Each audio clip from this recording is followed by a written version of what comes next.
Many scientists believe the mysterious substance could one day be used in nuclear fusion reactors to produce virtually limitless amounts of clean energy, unlike the fission reactors of today. They also believe fusion reactors fueled by helium-3 will one day power our journeys to the stars. The question is, have extraterrestrials already perfected this interstellar technology?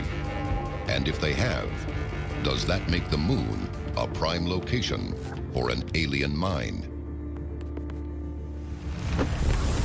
Unsealed case file, the missing moon tapes.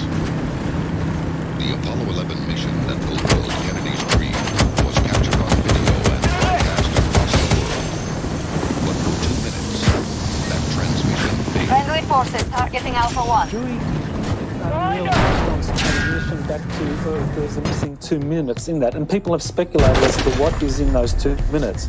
Now, there has been some unofficial radio communications that have been circulated saying that they saw 2 UFOs flying over a crater along with other structures that they saw on the moon. NASA blamed the transmission on an overheated camera. NASA engineers made backup copies of the mission tapes. But in a 2009 report, the agency admitted that mysteriously, they never saw the backup tapes again. Did Neil Armstrong and Buzz Aldrin catch a glimpse of an alien mine? Are extraterrestrials using the moon as an interstellar fueling station? And will our eventual return to the moon spark an interplanetary war for control of its helium-3? Coming up, aliens target the ultimate source of power on planet Earth. This is Unsealed Alien Files, exposing the biggest secret on planet Earth. Welcome back to Unsealed Alien Files. Many experts fear that aliens have come to Earth to plunder its natural resources. Evidence has revealed they may be mining the moon for helium-3 to fuel their interstellar spacecraft. But according to other reports, their quest for power doesn't stop at the moon. Carn City, Texas, 1971. They're abandoning the fight. The night shift is underway deep inside Conoco's open-pit uranium mine. Suddenly, a blinding light appears over the pit, accompanied by a high-pitched hissing noise. Come on. Minutes pass, This is too easy. and the light dims enough for witnesses to make out its source. A massive UFO. It rises slowly, and then speeds out of sight. At first, no one believes the 6 eyewitnesses. But soon after, it is discovered that all of the uranium ore within a 250-foot radius of the sighting has been transformed into a white, chalky substance and robbed of its radioactive properties. Why did the Carn City UFO target a uranium mine? What did the white light do to the uranium deposits to neutralize their radioactivity? Was it absorbed for fuel? Yes. The Carn City incident is not the first time aliens have taken interest in Earth's radioactive materials. 4 years earlier, another incident would strike at the very heart of America's national security. Unsealed case file, the Malmstrom missile incident. 1967, Malmstrom Air Force Base, Montana. The installation is home to a fleet of intercontinental ballistic missiles. It's part of America's nuclear defense against the Soviet Union. The weapons are armed and ready to launch at a moment's notice. Captain Robert Salas was on duty the morning of March 16th. He gave his eyewitness account of the events of that day at the 2013 citizen hearing on disclosure. We were on duty inside the Oscar Launch Control Center, a concrete capsule located about 60 feet underground. We had operational control over 10 Minuteman nuclear missiles. It is important for you to note that the command and control for these missiles was entirely located within the capsule.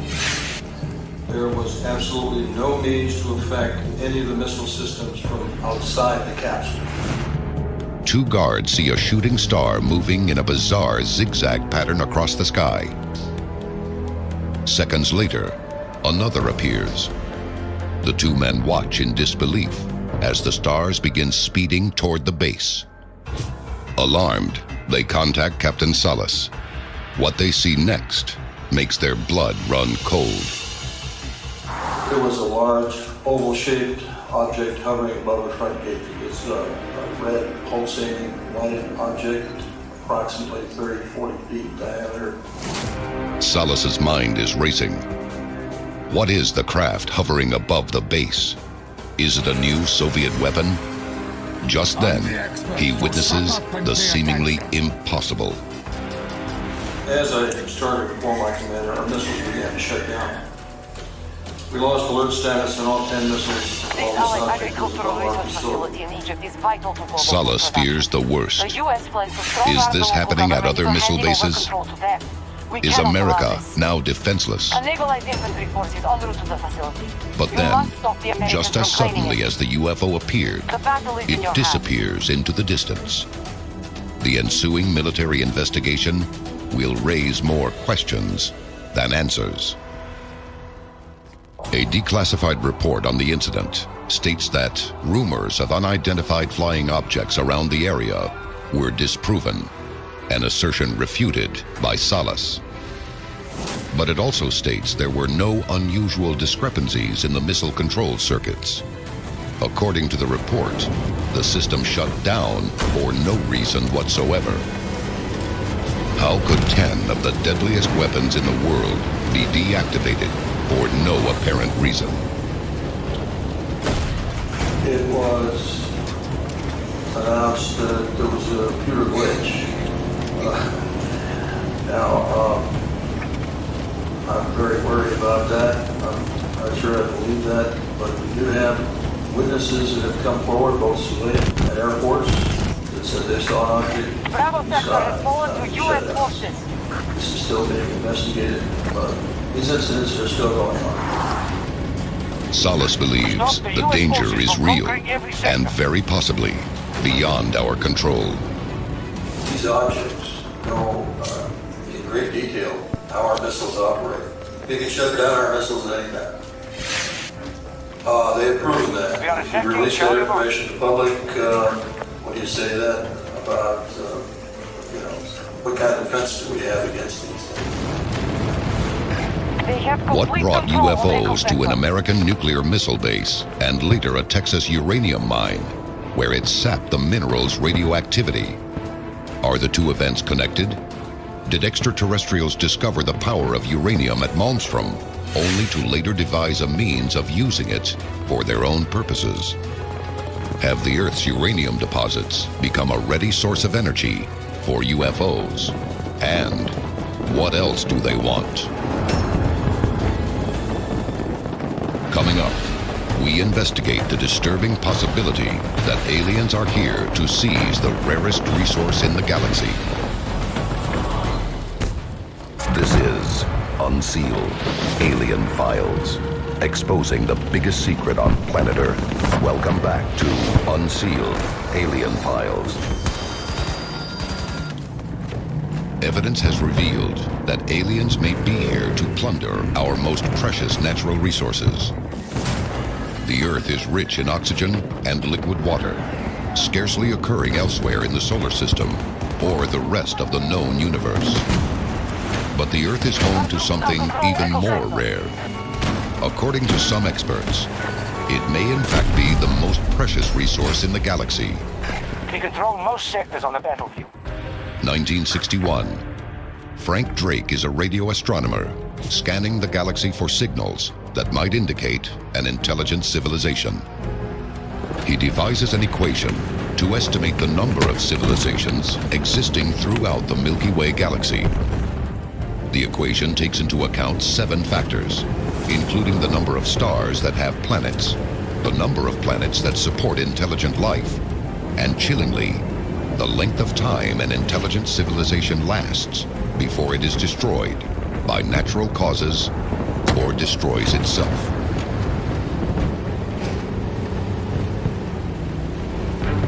It's known as Drake's equation.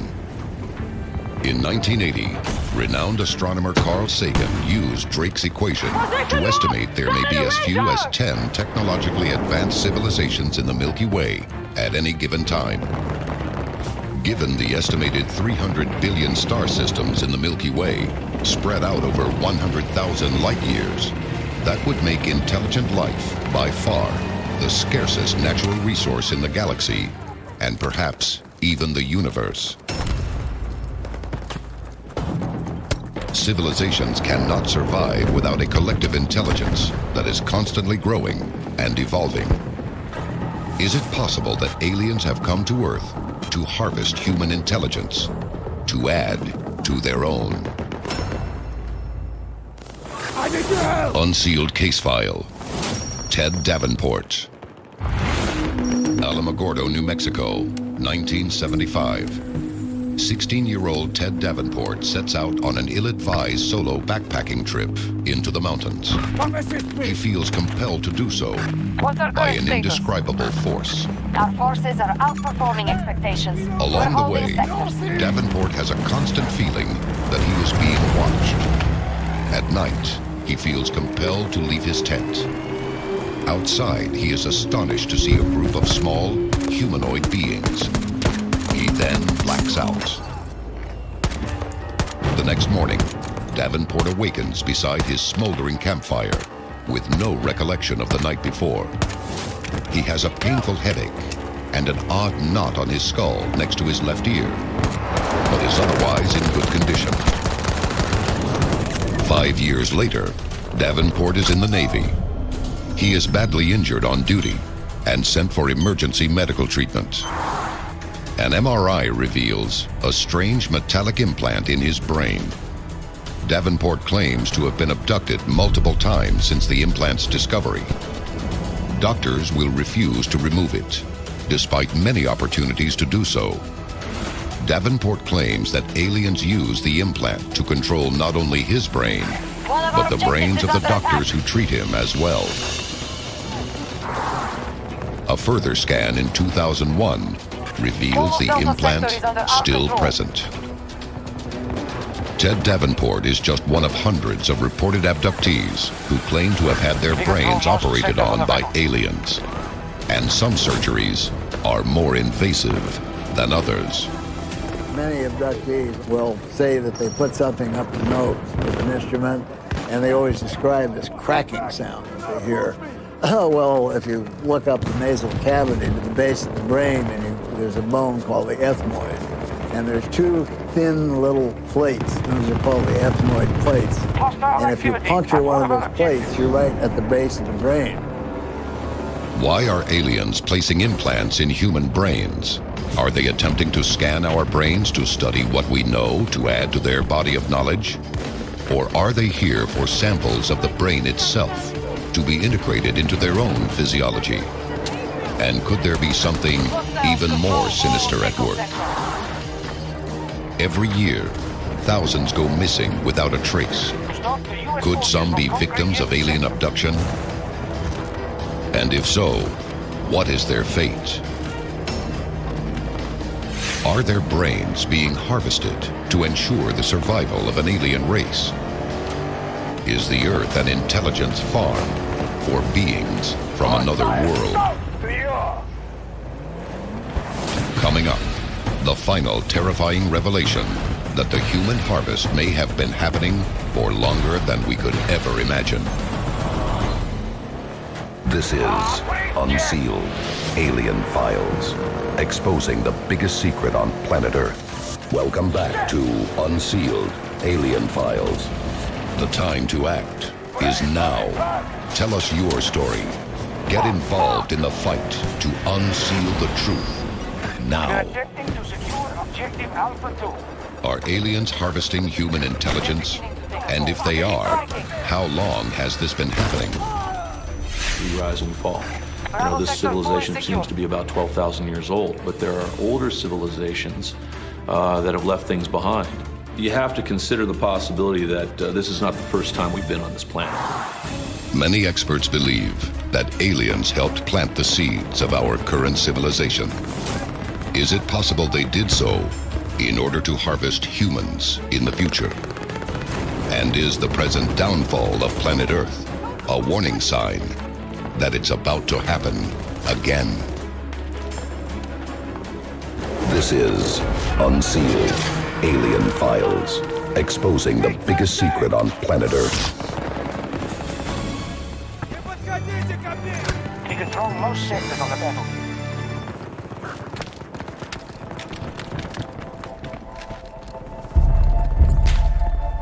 Echo objectives captured. Sector secure. I need a transport sent to my location. Acknowledged. Vehicle drop incoming.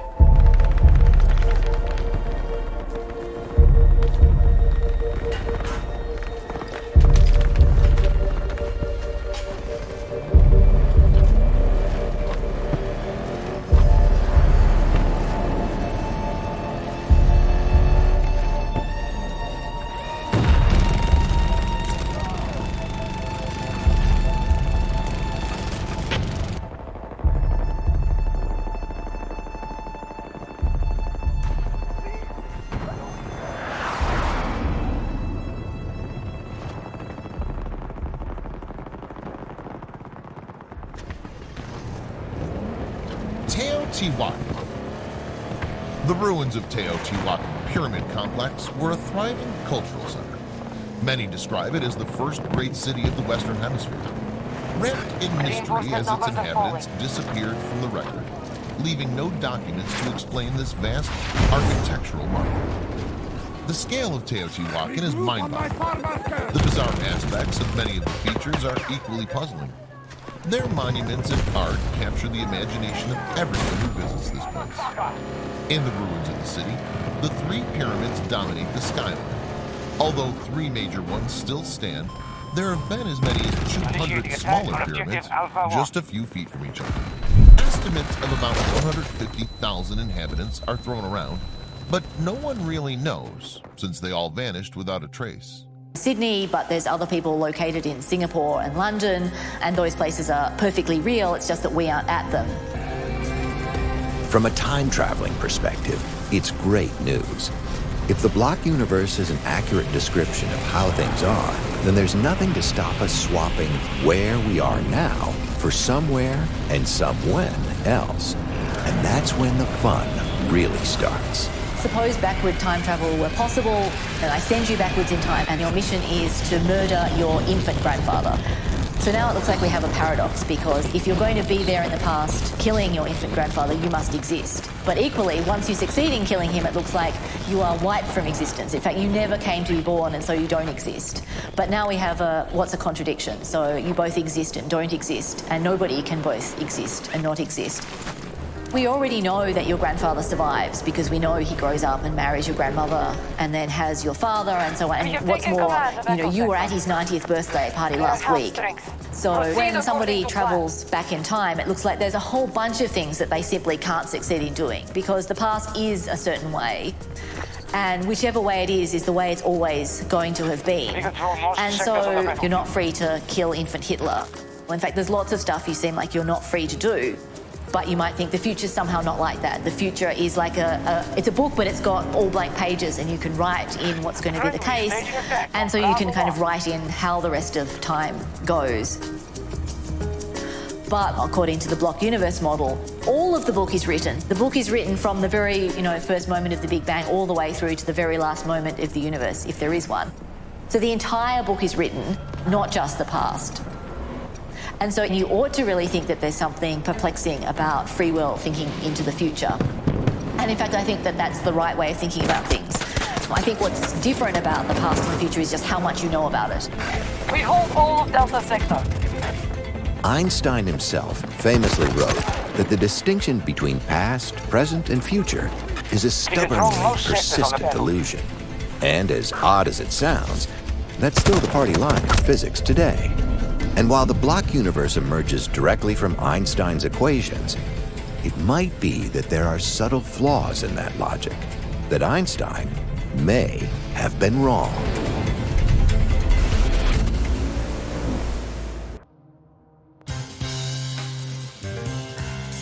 The Perimeter Institute in Waterloo, Canada, is where the world's physicists go to escape the tedium of conventional thought.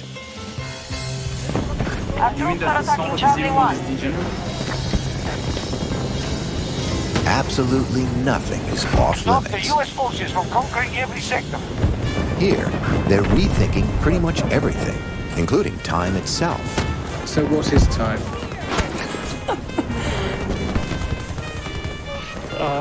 So time is. That's an excellent question. Most physicists answered this by claiming that time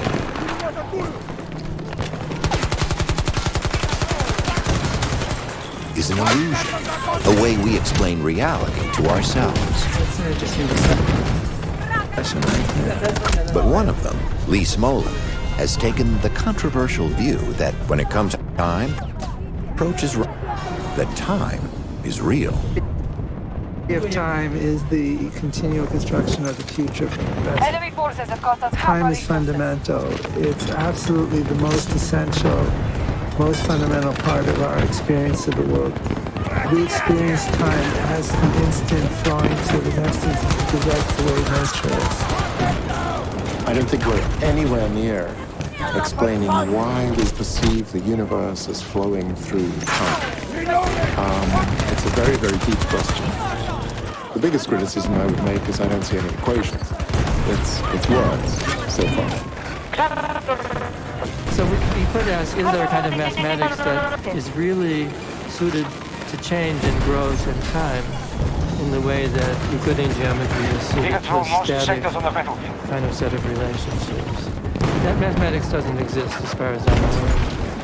It's coming. It's coming, and when it comes, it will become. So what does all of this speculating mean for time travel? Well, the first simple thing to say is that time travel is probably impossible.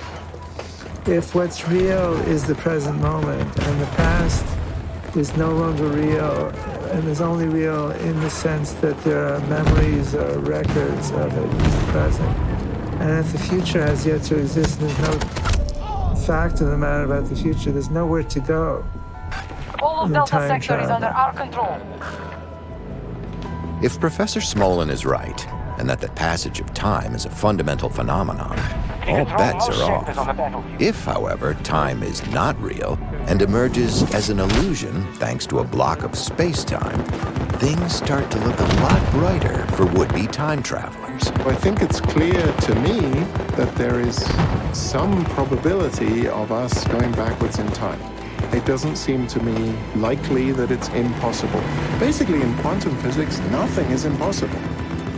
Particles travel through walls. I mean, there's quantum tunneling, which is classically impossible. Likewise, I think that even though classically you cannot go backwards in time, and there is this notion of causality, that A came before B, quantum mechanically, I doubt that it's fundamental. So that gives me great hope, because if something's not fundamental, we probably could exploit it. We probably could break the rule if we figured out exactly the right way to do it. But it's a very, very distant thing, so one should never say never, because some clever person will come along and show you how to break the rule. Don't let me down. Imagine for one fleeting moment that you have constructed the world's first time machine. That you have turned theoretical science into practical reality. You might have learned how to manipulate entangled particles, or perhaps discovered how to construct and control wormholes. Today, these ideas are tantalizingly out of reach, but every day we learn more, and they draw closer. Tomorrow, they may be within our grasp. It's simply a matter of time. It'd be fun to walk around with dinosaurs, but I really am curious about where we're going. And I really, really hope that I travel into the future and see humankind flourishing. I think the most interesting time travel would be to go back, see how life originated, and go into the future and see how it dies out. Make supplies for you!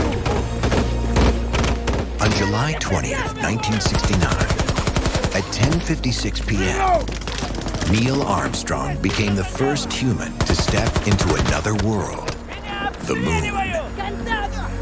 It's one small step for man, one giant leap for mankind. Now, the race is on to send an astronaut to the next frontier, Mars.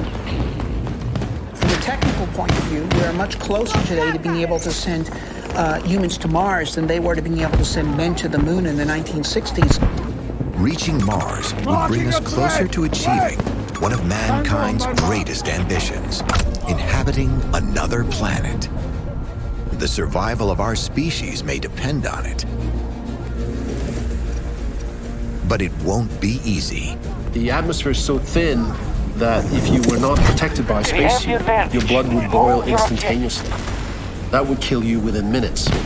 This is a game where you have to do everything right and roll 7-11 or doubles.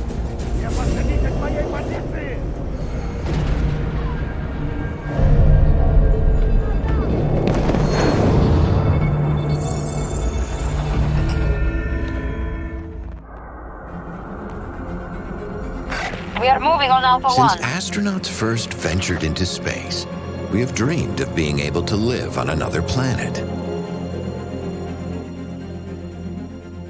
Of all the planets of the solar system, the one that appears best suited for human life is Mars. Mars is the most similar planet in terms of environmental circumstances, and is the one that has the most resources to support human settlement. Since the first close-up pictures of Mars were captured on Mariner 4 in 1965, several NASA spacecraft voyages to the Red Planet have revealed a very familiar world. Hold on! If you look at the landscape on Mars, it looks like Australia or Arizona. It's a red-colored, rocky desert with a lot of sand. And we have that in many places on the Earth. We control most sectors of the Like battle. Earth, Mars has polar ice caps and clouds in its atmosphere. Seasonal weather patterns, dunes, mountains, canyons, and other recognizable features. All of it has aroused the curiosity of the scientific community and kicked off a series of missions.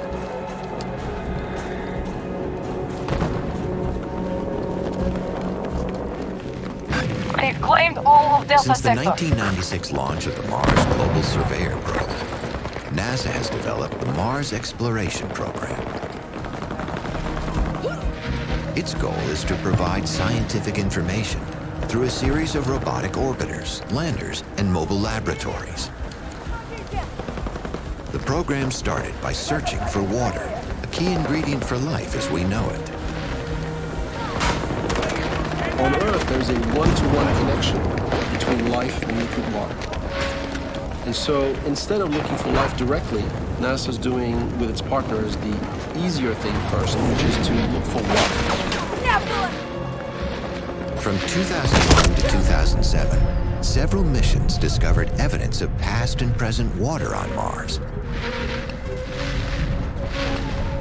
bringing scientists one step closer to finding evidence of life itself. I want to find out if there is alien life there.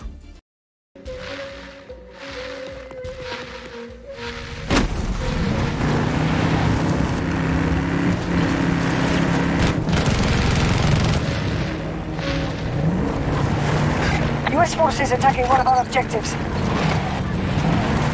We have secured Alpha Sector. Objective Charlie 1 secured. Stop the U.S. forces from conquering every sector.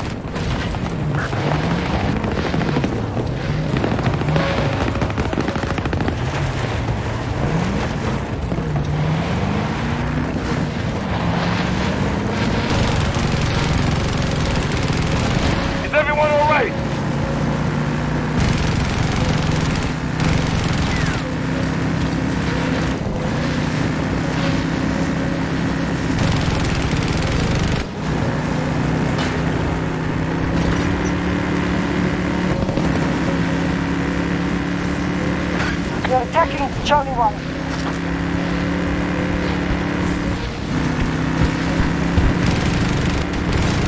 Get the steering!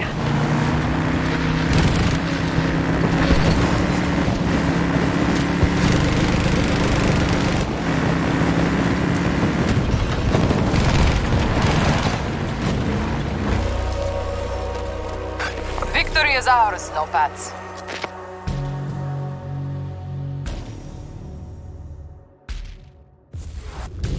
That was something, right? A good day's work, but I'm not one to brag. Sometimes they just line up for you.